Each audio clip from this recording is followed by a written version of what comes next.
अस्सलामु अलैकुम वरहमतुल्लाहि वबरकातुहू। मोहतरम हाज़रीन और नाज़रीन, हक़ गोई की इस महफ़िल में हम आपका दोबारा इस्तक़बाल करते हैं और हिंदुस्तान के मुस्लिम हुक्मरानों के बारे में जो कुछ प्रोपेगंडे हुए हैं या जिस तरीके से तारीख़ को तोड़ मरोड़ के पेश किया जा रहा है, उसमें से हम चंद हकीकतों को आपके सामने वाज़े करना चाहते हैं। हिंदुस्तान में सबसे पहले एक फरमारवा की हैसियत से मोहम्मद बिन कासिम का दुखूल होता है। वो सिंध आते हैं और वहाँ पर चंद दिनों तक हुकूमत करते हैं और इन चंद दिनों के अंदर उनके इंसाफ का, अदल का, रयाया के साथ हमदर्दी और गमगुसारी का ये आलम था कि जब वो वापस चले जाते हैं तो उनके नाम का लोग गैर मुस्लिम धर्मशाला बनाते हैं और बाज़ हिंदू और बुद्धिस्ट उनका मुजस्समा बनाते हैं और उस मुजस्समे को पूजना शुरू कर देते हैं। इसीलिए हम देखते हैं कि जो उमवी खलीफा हैं या उस वक्त के जो फरमारवा हैं उनमें से किसी का भी फ़ोटो नहीं पाया जाता है, लेकिन मोहम्मद बिन कासिम का फ़ोटो पाया जाता है, इसलिए कि उन्होंने लोगों के साथ जो इंसाफ किया था उसकी वजह से लोग चाह रहे थे कि अगर हम उस हाकिम के अंडर में नहीं तो कम से कम उसके मुजस्समे को, उसकी तस्वीर की ही पूजा कर लें। ये उनका बर्ताव था लोगों के साथ। इसी तरीके से महमूद गज़नवी, उसके बारे में तो पता नहीं क्या क्या कहा जाता है, लेकिन मैं आपको बताता चलूं कि उनके पास हिंदुओं की एक बाकायदा फ़ौज थी जिसके जनरल तिलक सुंदर हुआ करते थे, बेजनात हुआ करते थे। यानी सिर्फ मुसलमानों की फ़ौज नहीं थी महमूद गज़नवी के पास, बल्कि हिंदुओं की बाकायदा एक फ़ौज थी और उस फ़ौज का कायदे आला कमांडर कौन था? तिलक सुंदर थे और बेजनात थे। इसी तरीके से गयासुद्दीन बलबन को ले लीजिए।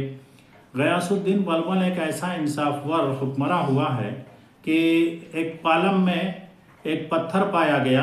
दिल्ली के म्यूज़ियम में आज भी वो पत्थर महफूज है। उसमें लिखा हुआ है कि जब से इस सुल्तान ज़ीशान ने ज़मीन का बोझ या लोगों का बोझ अपने सर लिया है, तब से शीशनाग आराम पे चले गए हैं और विष्णु भगवान की निगहबानी ख़त्म हो गई है।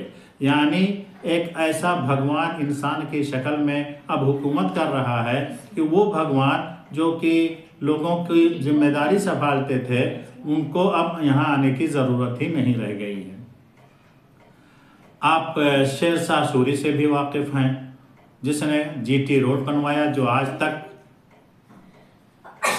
हम और आप के मुशाहिदे में आती है। यानी इतनी बड़ी सड़क मेरे ख्याल से अभी तक कहीं नहीं बनवाई गई हिंदुस्तान और पाकिस्तान के अंदर। तो शेर शाह सूरी का ये हाल था कि उन्होंने एक ऐलान कर रखा था कि अगर हमारी रियाया में से किसी भी फ़र्द को, चाहे मुस्लिम हो या गैर मुस्लिम, किसी ने उसके ऊपर जुल्म किया तो मैं उसके ऊपर बिजली बनकर टूट पड़ूंगा और उसे ख़त्म करके ही दम लूँगा। और इसी तरीके से मोहम्मद तुगलक को ले लीजिए। लोग कहते हैं तुगलकी फरमान आया है। जानते हैं तुगलकी फरमान क्या था? उन्होंने अपने काजियों और मुफ्तियों से ये कह रखा था कि अगर तुम्हारे फैसले की वजह से तुमने किसी मामले में गलत फैसला किया, उसकी वजह किसी आदमी को नुकसान पहुंचा, कोई कत्ल कर दिया गया, किसी को फांसी पर चढ़ा दिया गया और बाद में ये पता चला कि काजी का फैसला गलत था, मुफ्ती का फतवा सही नहीं था, तो ये जान लो कि उसके बदले में मैं उससे इंतकाम लूँगा। और औरंगज़ेब आलमगीर, जिनके बारे में कहा गया कि ये तो इतने ब्राह्मणों को मार के नाश्ता करता है, इतना जुल्म करता है, यहाँ तक कि अल्लामा शिबली को ये कहना पड़ा कि तुझे ले दे के सारी दास्तां में बस याद है इतना कि औरंगज़ेब हिंदू कुश था, जालिम था, सितमगर था। उसके बारे में एक बंगाली मौरिख सर नाथ लिखते हैं कि औरंगज़ेब का जो दौर था वो हिंदुस्तानी तारीख़ का शानदार दौर था और वो 50 साला दौर जिसमें औरंगज़ेब ने लोगों के ऊपर हुकूमत की, हिंदुस्तान की तारीख़ का सुनहरी दौर कहा जाता है। ये मैं नहीं कह रहा हूँ, एक बंगाली मौरिख कह रहा है कि औरंगज़ेब का दौर हिंदुस्तान की तारीख़ का इंतहाई शानदार दौर था।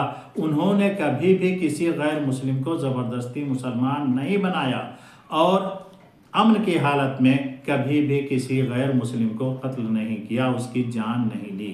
तो ये है वो गवाहियाँ जो مسلمان تاریخ دانوں کی نہیں ہے بلکہ غیر مسلم تاریخ دانوں کی ہے، جو ہندوستان کے فرما رواؤں کے بارے میں اور یہاں کے حاکموں کے بارے میں ہے۔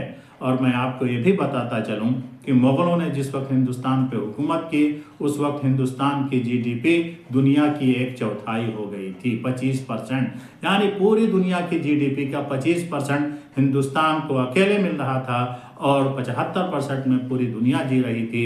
اس وقت ہندوستان سونے کی چڑیا تھا، اور اب آج ہندوستان وہ چڑیا نہیں رہا ہے جس کی تلاش میں ساری قومیں بھٹکتی رہی ہوں گی۔ تو جو مسلم حکمرانوں کی حکومت تھی وہ انتہائی عادل تھی، انتہائی انصاف ور حکومت تھی۔ اس زمانے میں ہندوستان بہت مالدار تھا، اور اسی مالداری کو لوٹنے کے لیے انگریز یہاں پر آئے تھے، کافی مال و دولت لوٹ کر گئے۔ اس کے باوجود بھی ہم سارا الزام مسلم حکمرانوں کو دیتے ہیں اور انگریزوں کو بالکل پاک صاف کر دیتے ہیں۔ یہ میں آپ سے آج کہنا چاہتا تھا، شاید کہ میری آواز آپ تک پہنچ گئی۔